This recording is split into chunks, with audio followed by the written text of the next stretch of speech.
Kijiwe ni kijana mwenye future. Yes, tuko kwenye Kijiwe kama kawaida, Kijiwe Mwendo, na leo kama ulivyoona, leo mapema sana tumewatembelea ndugu zetu wavuvi. Hapa ni eneo ambalo pia watu wanachapa kazi kweli kweli, vijana wako bize. Bwana, kwanza hongereni sana kwa kazi. Asante sana. Hongereni sana sana sana sana. Hivi mnakuja saa ngapi hapa? Maana leo tumekuja saa 11 kama na nusu. Tunakuta pamejaa. Sawa. Waga kiufupi, kwanza kwa jina naitwa Omari Mohamed Alfani.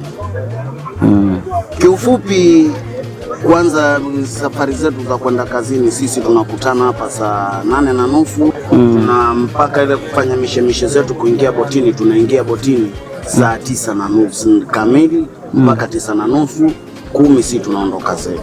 Na tukiondoka kama vile sisi waga kurudi kwetu hapa maximum ni saa 12 asubuhi au saa moja. Ikiwa kama mtu baharini mnakwenda mmeipata riziki mapema majira saa 8 usiku 9, basi mnaweza mkarudi mkaingia hapa saa 10, saa 11, unaingia tunatulia zetu hapa mpaka kuna kucha ndio tunaanza masuala ya haya. Tegemea na umbali ambao mnakuwa mmekwenda. Mnaendaga mbali sana kiufupi tunakwenda mbali sana, kuna mtu tunakwenda unapotea mpaka karibia. Yaani tuachana na kempi.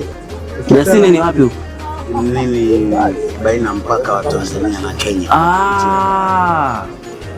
Mnaendaga mbali. Kuna stories zinasemaga huko ndani kwenye bahari huko kuna mauzauza kibao. Sawa. Ngoja kidogo. Labda ngoja nimsaidie kitu kimoja mwenzangu kwenye swala kama hili labda. Sababu vitu vya upewa kwa vitu vya kilimwengu. Kuhusu swala mauzauza baharini. Ndio tukichukulia katika matabaka yetu tunayo. Uwe Muislamu, umezaliwa kwenye familia ya Kiislamu, umezaliwa kwenye familia ya Kikristo, utagundua kwamba kuna mtu hata katika maandishi ya Biblia, sio Qur'ani, kuna mtu ambaye Mwenyezi Mungu ameweka nchi kavu na majini. Ushaelewa kwenye swala kama hapo. Kwa hiyo masuala ya mauzauza yalipo, kwa sababu tunaaminishwa na maandiko ambayo tumeyakuta kwamba Bwana Mwenyezi Mungu wale watu wengine ambao walikuwa ni tunasema tunaita majini au maruani au mashetani au mizuka. Hivyo baadhi ambayo inaishi huko kwenye maji. Kwa mfano sisi tulipokuwa sehemu ambayo tunaenda sisi, unaweza kukaa majira ya usiku mmekaa tu ukaona mwanga kutoka kwenye maji. Ushaelewa? Hapo kando yake kuna kama kisio, hapo kuna miti ya mibuyu mikubwa. Kwa historia au kwa sababu si mwenyeji sana, lakini kwa historia wenyewe watawa watu wa zamani wa pande hizo huko wanasema kwamba palikuwepo na mizimu. Kwa hiyo maana hiki kitongoji kwa sababu kilikuwa ni pori mpaka kimekuja kuwa bandari, tayari kuna vitu ambavyo watu walianzisha. Unajua mtu anaanzisha nini? Anaanzisha makazi. Kwa hiyo walipozidi kusogea walikutana na hivyo vitu. Kwa hiyo kuna watu ambao wanaenda kutambika pale. Tumeshaelewa.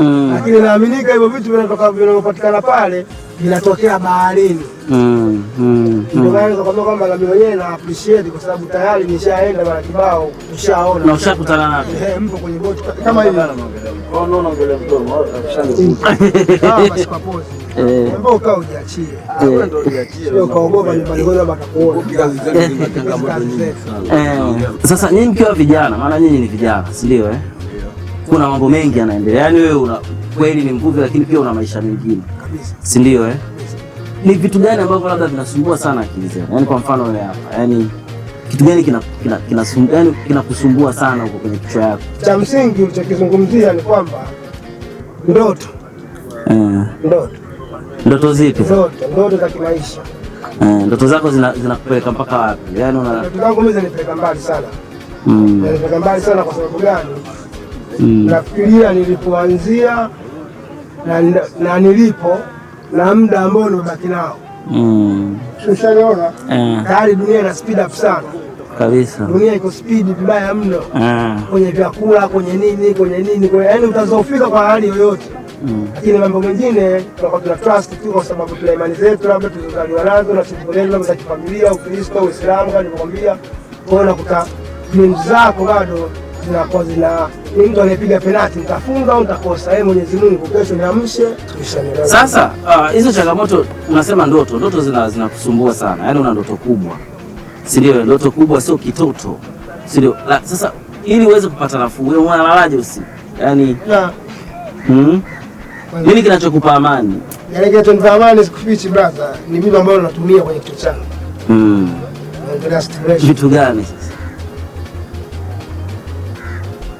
just weed, drugs, tungi. Sawa. Na usipovuta, usipokunywa, yani usipovuta usingizi kwanza inakuwa shida. Mimi nitakuwa ni mtu ambaye kwamba nakuwa na kisirani binafsi yangu. Ona vipi mwanangu, fanya mpango tukafue. Achana na mimi. Sababu si nakwenda kwenye damu. Nakuwa na rosto nao ile pale. Hapo mshaitengenezesha kwamba mimi siwezi yaani kusearch vitu kwenye kichwa changu au kufikiria vitu bila kuitumia ile. Napovuta bangi nafikiria vitu vingi sana kwa wakati mmoja. Achana kibanda ambacho nilikuwa natumia madawa kule. Ulishatumia? Nishatumia ni mpunzi. Uliwezaje kutoka? Kwa sababu mazoezi. Maana kwenye madawa si wanasema ni kigumu sana kutoka. Hakuna kitu kama hicho. Kwani nilianza mimi nikaona na utaungu. Au na utabangi. Niliamua tu leo najaribu kuvuta unga au najaribu kuvuta bangi. Kwa hiyo unashindaje kusema leo naamua kuachana na bangi? Kisha ya msingi ni unajielewa, unajitambua. Unataka kufikia katika yaani kuvuta bangi kwani baba zetu walikuwa sawa walevi. Kwa tumesoma sasa. Tumekwenda mpaka advance na kila kitu na kila kitu. Wewe mpaka umekufikia hapa. Hamna changamoto unakutana nazo katika nyingi sana. Kuna mtu yote ambao umemwekea labda kwamba ana mind mama au baba? Hapana. Iko hivyo. Wewe njoo hapa maana sasa anakuja hapo. Sawa. Na wewe hapo. Wewe pia kijana. Sinaona mimi na mimi sasa hivi nishazima. Wewe kijana. Ni kitu gani sana ambacho wewe kinakusumbua sana kwenye akili yako? Kwanza kiufupi, labda naweza nikasema life. Ongeza sauti kidogo. Kiufupi labda niseme kitu ambacho kinanisumbua katika kichwa changu. Na ndoto nyingi sana za kimaisha. Na mengi sana ambayo nafikiria kuyafanya. Pia nikicheki sasa hivi ni baba wa watoto 3. Una watoto 3? Yes. Mkubwa ana miaka mingapi? Mkubwa ana miaka 14. Na mdogo? Mdogo kabisa ana miaka 6. Unaishi nao? Wote wapo nyumbani. Sawa kabisa. Kwa hiyo ndoto gani hasa ambazo zinakusumbua? Kiufupi yani labda ninachokifikiria. Ile kiharaka nafikiria kwanza katika hii life au sio. Nitafanya vipi ili nigeti niweze kuijengea mazingira familia yangu wasije wakapitia katika kama maisha niliyopitia mimi. Wewe umepitia maisha gani? Brother, kiufupi yani nipitia katika maisha magumu sana. Au sindivyo? Ile kiufupi tu yani nichukulie mimi mwenyewe kama mimi mwenyewe. Unajua kizaliwa injili ya vile jii. Nimezaliwa kwenye familia duni. Familia yenye hali ya chini sana. Kwenye familia ya kifukara. Au sindivyo? Ila namshukuru Mwenyezi Mungu mpaka hapa nilipo kwa kunijalia pumzi. Kwanza hicho ndio kikubwa. Binadamu unapoamka asubuhi uko mzima, unatakiwa useme alhamdulillah ala kulli hali. Alhamdulillah kwa kila jambo ambalo linatokea na vile kuna wenzetu kibao ambao tulikuwepo nao jana na juzi, leo hii hatuko nao.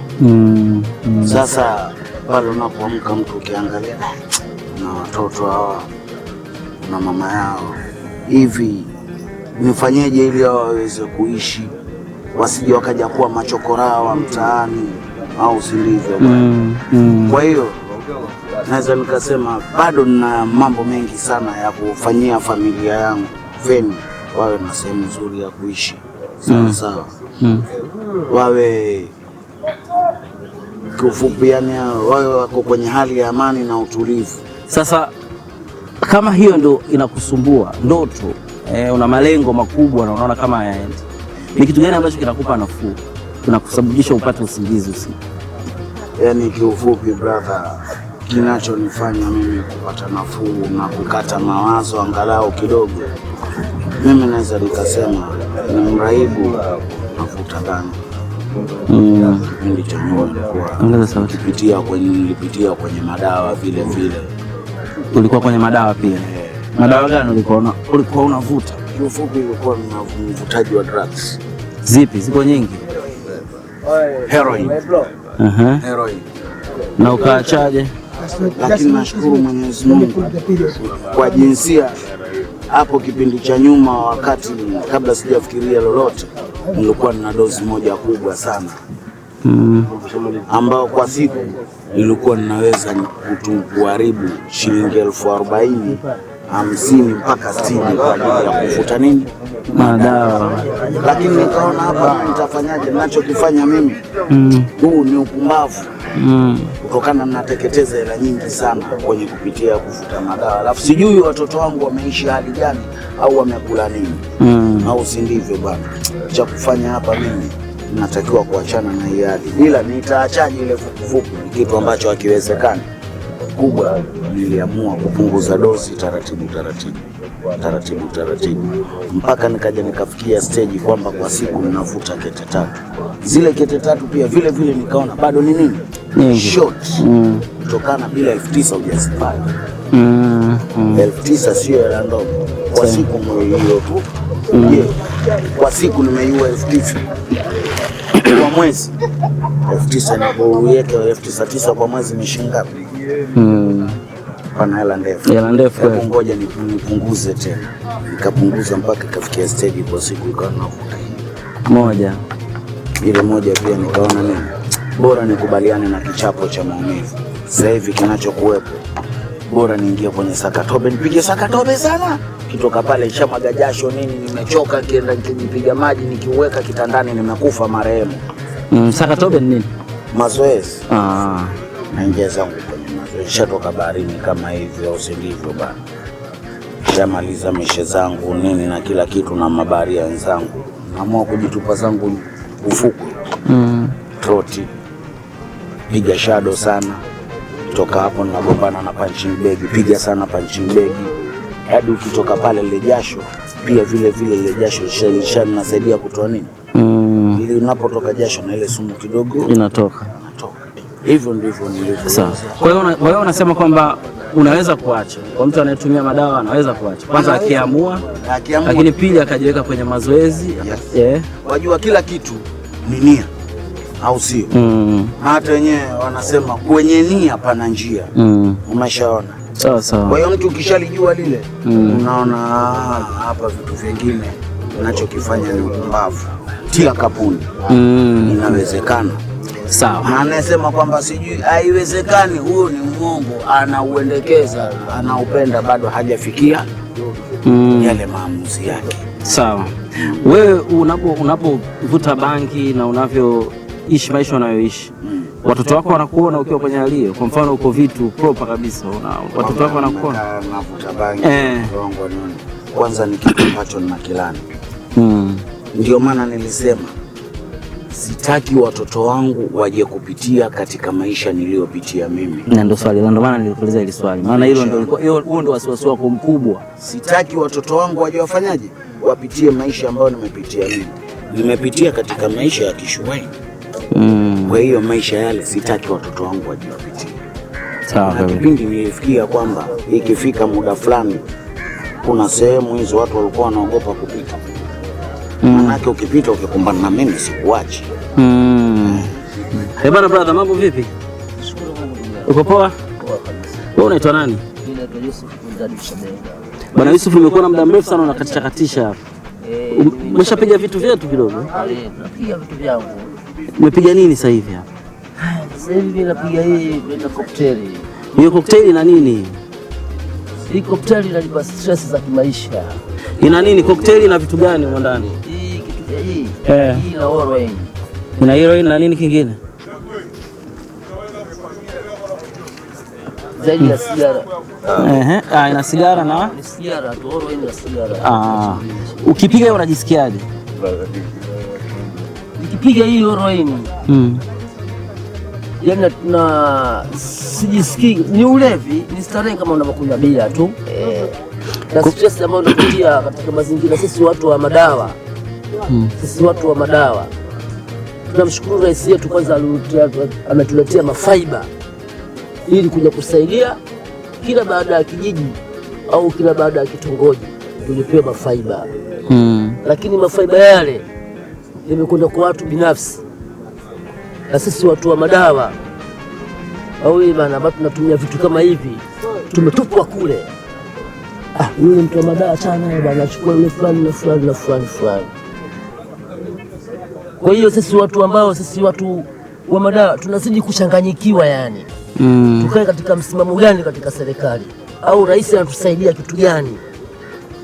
Lakini kuna mipango hapa ipo mizuri tu ya kusaidia waraibu, iko pale Bombo hospitali ipo nini, methadoni na nini kuhusu madawa. Madawa mimi naweza kaacha bila kwenda Bombo.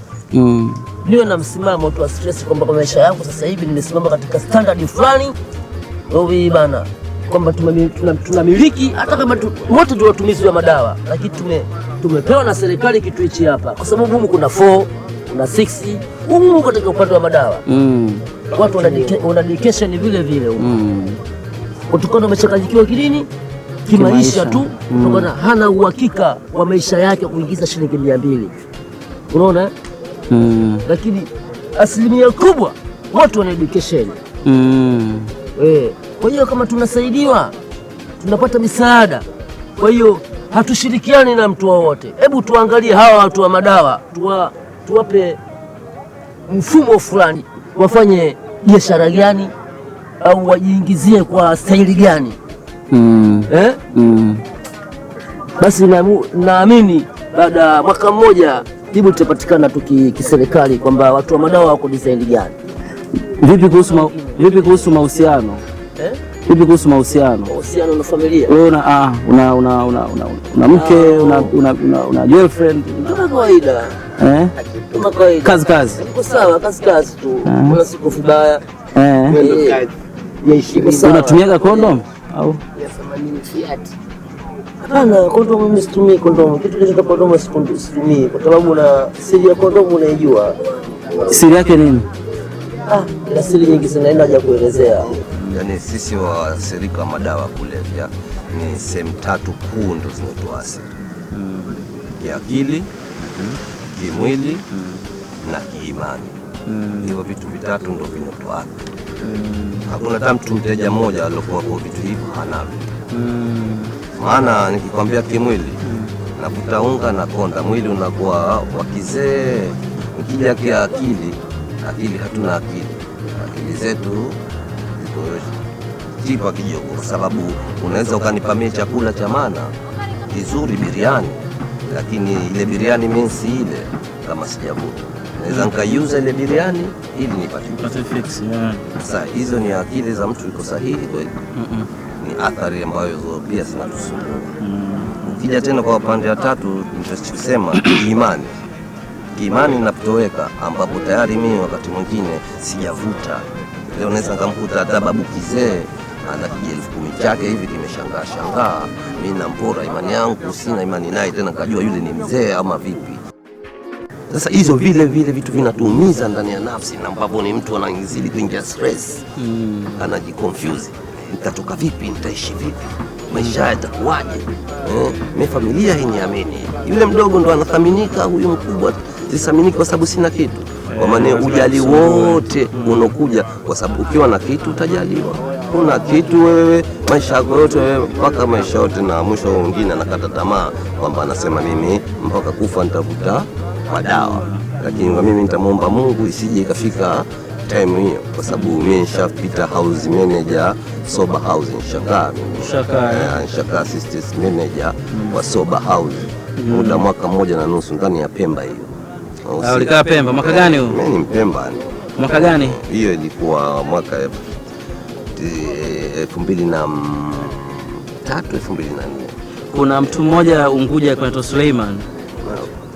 Suleimani. Alikuwa ana soba nyingi kidogo. President, wewe tunamuita president. Suleiman president, wewe ndo mwanzilishi wa sober house. Sasa yule ni rafiki yangu sana. Tunafanya sana kazi. Mashaallah. Basi nyumba yao hii, nyumba yetu hii Kembe sana. Yaani jirani kabisa. Mwenzangu sana. Na najua na kama sasa hivi yuko nje na. Yuko nje, alishaondoka. Vipi? Yaani kama nianza kumbe Salumu na bado yumo. Mwenye atashangaa kumbe bwana huyu shampa usia sana, na kishaingia soba kishatoka bado karudi. Yaani mimi nilikuwa sitaki hizi radio television, ndio maana kwa hata sitaki ile kuchukuliwa movie, kwa sababu hata katika msimamo wetu wa sober house hamna mambo ya television, radio na cinema, zile zinakuwa zitakiwa. Ili nikumkishe, kwa sababu kuna wengi wa kuongea mengi mafupi ni hayo, kwa sababu sisi wateja hatumalizi, kwa sababu tuna madukuduku mingi. Kila mazonge ni mengi, tuko wengi na muda ni mwengi, au sio? Na hapa nafasi na wenzangu wengine nao. Kwa ufupi ni hali halisi ziko kama hivyo. And then sisi tupo tunaendelea na yetu, chochote kitachozidi kitapungua. Kuna swala jingine la pembeni tutaka kuuliza, tutaikana sawa. Hamna shida. Kwa kweli nashukuru mwanangu. Salute. Yaani umenifurahisha sana ulivyoniambia unamfahamu Suleiman. Suleiman ndugu yangu sana. Wewe mzee, mambo vipi? Safi, tuko poa. Mambo ni mazuri. Ongeza sauti sasa. Mambo sio mazuri. Sio mazuri kwa nini? Sababu hata kwenye majukumu ya kazi yameshindikana kuyafanya. Kwa nini? Kwa sababu mzunguko hii ya madawa. Imekuwaje? Dereva. Wewe ni dereva, ndio kazi yako. Dereva wa magari namna gani? Fursa sipa hivi. Naona ukiniagizia material ndio utaweza kufika, nitakwambia bana muda gani nitafika hapo, nitakuwa nimemwaga material. Lakini siku na kujichanganya hapo kanakuwa. Sasa hivi mko bichi boy.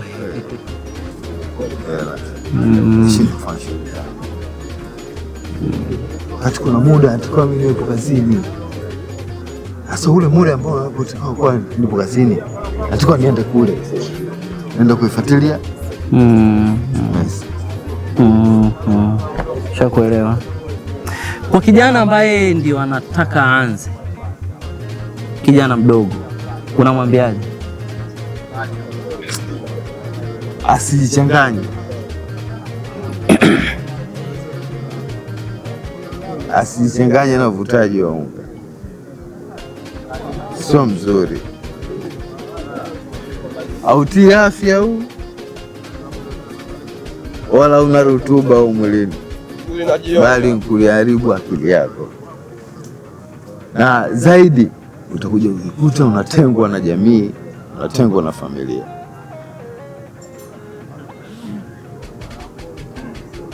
Kwa kikubwa zaidi ni kuachana na vikundi ambavyo vinaashiria utaji wa madawa, hususani bangi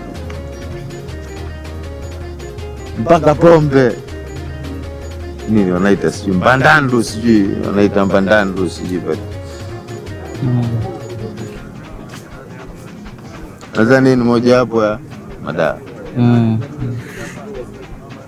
Na shauri tu wasisogelee kabisa. Wasisogelee. Sawa. Sasa mimi mwenyewe nimeona.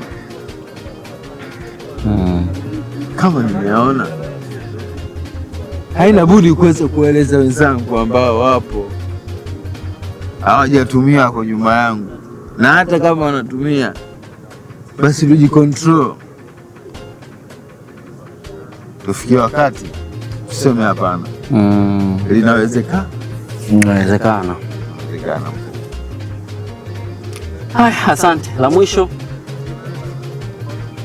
mwisho ni kuombea Mungu wewe na heri. Mwenyezi Mungu akupe nafasi nyingine tukutane tena. Tunaomba, na mimi naomba hivyo hivyo. Mwenyezi Mungu akupe heri.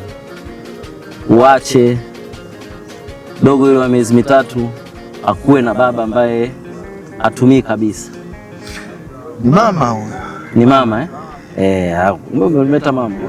Dume ndogo la saa 6. Basi mama akuwe akae na baba ambaye yuko vizuri. Asante sana. Taratibu sio? Asante. Na hapa ndio tumefika mwisho sasa wa kijana Togora sehemu. Na kikubwa ambacho tumesikia na wote tuliongea nao ni kwamba changamoto kubwa sana hapa ni ndoto. Wana ndoto kubwa, lakini namna ya kuzifikia ndoto safari inakuwa ndefu sana. Matokeo yake ni kwamba wanaona bora wapate fiksi kidogo ili waweze kupata hiyo amani. Haya, hii ni changamoto kwa sababu ndoto ziko kwa kila mtu. Sasa je, tunawapatiaje solution? Haya ni mambo ambayo tutakuja kujadili kwenye kipindi hiki cha Kijiwe Mwendo. Wewe endelea kufuatilia kwa sababu watakaofuata watakuwa ni wataalamu na tutaangalia tunafanya kitu gani. Kweli ni kwamba haya ndiyo maisha yetu.